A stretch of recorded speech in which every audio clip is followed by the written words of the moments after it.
উনি পার্লামেন্ট আইনসভাতে যুক্তি দিচ্ছেন যে ওয়াকফ বোর্ডের মধ্যে অনেক দুর্নীতি হয়েছে, করাপশন হয়েছে। বন্ধুবর, কোথায় দুর্নীতি হয়নি? আপনার পার্টিতে মেম্বার অফ পার্লামেন্ট 85% দুর্নীতিগ্রস্ত। আপনি কি তা বলে আপনার পার্টিতে কংগ্রেসের লোককে নিয়ে এসে আপনার বোর্ড গঠন করবে? সম্মানিত সুধী দর্শক ছত্রী মণ্ডলী, পথ চলতি যাত্রী সাধারণ, সবাইকে প্রীতি, অভিনন্দন, শুভেচ্ছা ও সালাম। আসসালামু আলাইকুম ওয়া রাহমাতুল্লাহি ওয়া বারাকাতুহু। আপনারা জানেন ওয়াকফ বিল লোকসভা এবং রাজ্যসভা থেকে পাস হয়ে এখন ওয়াকফ আইনে রূপান্তরিত হয়েছে। এই আইন ভারতবর্ষের সংবিধানের সঙ্গে সাংঘর্ষিক আইন। এই আইন সংবিধানের সঙ্গে পরিপন্থী আইন। এই আইন সংবিধান বিরোধী আইন। এই আইনের তীব্র নিন্দা এবং প্রতিবাদ জানাচ্ছি। তার সাথে সাথে এই আইন দ্রুত প্রত্যাহার করার জন্য উদারত আহ্বান জানাচ্ছি। দেশের গৃহমন্ত্রী অমিত শাহজি বলছেন এই আইন নিয়ে আসা হয়েছে মুসলমানদের উন্নয়ন এবং কল্যাণের জন্য। এটি একটি হাস্যস্কর, বেবুনিয়াদ, সর্বকালের সেরা ঝুট। যে দলের ভিত দাঁড়িয়ে রয়েছে মুসলমানদের রক্তের উপরে, যে দলের ভিত দাঁড়িয়ে রয়েছে মুসলমানদের ঘৃণার উপরে, তারা আবার মুসলমানদের উন্নয়ন নিয়ে চিন্তিত। যে দলের লোকেরা মুসলমানের ঘরে গরুর মাংস রয়েছে এই মিথ্যা দুর্নাম দিয়ে মুসলমানদেরকে পিটিয়ে হত্যা করে, যে দলের লোকেরা নামাজে বাধার সৃষ্টি করে, নামাজ পড়লে তার ড্রাইভিং লাইসেন্স এবং পাসপোর্ট বাতিল করে দেবে বলে হুমকি দেয়, তাদের মুখে এই সমস্ত উন্নয়নের কথা মানায় না।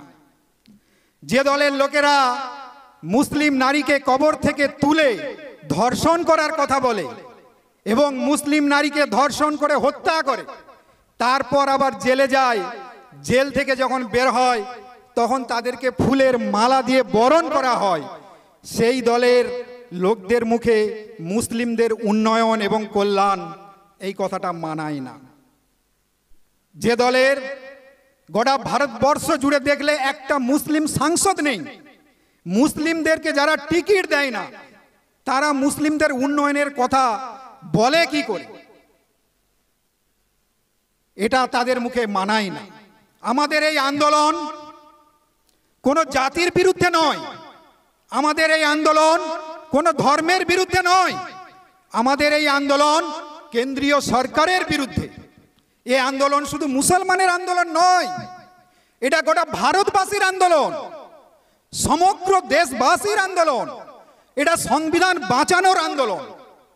প্রত্যেক ভারতবাসীর দায়িত্ব, কর্তব্য হলো সংবিধানকে রক্ষা করা, সংবিধানকে তোড়মোড় করে সংখ্যাগরিষ্ঠতার বলে তারা সংবিধানকে পদদলিত করে এই কালা আইন নিয়ে এসেছে।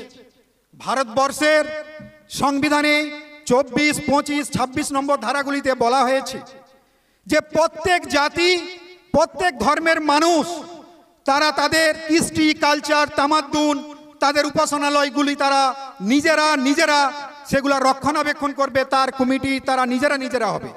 এখানে গভর্নমেন্ট কি করেছে? সে এই ওয়াকফ বোর্ডের মধ্যে 11 জন কমিটির মধ্যে 6 জন অমুসলমানকে ঢুকিয়েছে, 2 জন সাধারণ সদস্য আর 4 জনকে তারা বিভিন্ন পদাধিকার বলে ওখানে ঢুকিয়েছে। যেমন ঢুকানো হয়েছে ডিএম মহাশয়কে, ডিস্ট্রিক্ট ম্যাজিস্ট্রেটকে, সেও অমুসলিম। যেমন ওখানে ঢুকানো হয়েছে এক্স জাজকে, সেও অমুসলিম। এইভাবে পদাধিকার বলে 6 জনকে ঢুকানো হয়েছে আর মুসলিম 5 জন, মোট 11 জনের কমিটি তৈরি করে দিয়েছে। এটা সংবিধান বিরোধী, এটা দ্রুত প্রত্যাহার করতে হবে। আচ্ছা আপনারা বলুন তো, কটাসকে যদি মুরগির হেফাজতে রাখা যায়, সে কটাস কি একটা মুরগিকে আস্ত রাখবে? আজকে ওয়াকফ বোর্ডকে যাদের হাতে তুলে দেওয়া হয়েছে, ওরা আগামী দিনে ওয়াকফ বোর্ড বলে আর কিছু রাখবে না, ওরা সব খেয়ে নিবে। হাল তেরা চাল হ্যায়, মকসুদ তেরা মাল হ্যায়, লাখো কো আন্ধা কর দিয়া না। আপনার লক্ষ্য উদ্দেশ্য আমরা বুঝি না। আপনি যেন তেন প্রকারে ওয়াকফ বোর্ডকে হাতিয়ে নিয়ে তার জায়গাগুলোকে হাতিয়ে নিয়ে আপনি আদানি আম্বানিকে বিক্রি করতে চান।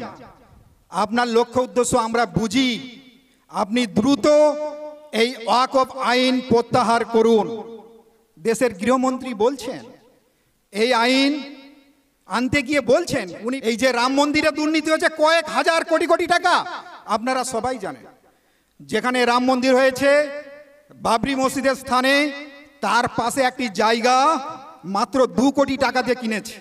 সে ল্যান্ড ওনার বলছে আমাকে 2 কোটি টাকা দেওয়া হয়েছে, অথচ 5 মিনিটের মধ্যে সেটা 18 কোটিতে ওরা দেখিয়েছে। 18 কোটি দেখিয়েছে, সেখানে দুর্নীতি হয়নি। তাহলে কি আপনি রাম মন্দিরের মধ্যে, রাম মন্দির ট্রাস্টের মধ্যে কোনো অন্য ভিন্ন ধর্মের মানুষকে নিয়ে আসবেন? কেদারনাথ মন্দিরে আপনারা দেখেছেন 20 কেজি সোনা গায়েব করে দিয়েছে সেই মন্দির কমিটির কিছু দুষ্কৃতী লোক। তা বলে কি সেই মন্দিরের মধ্যে আপনি অন্য ভিন্ন ধর্মের মানুষকে নিয়ে আসবেন?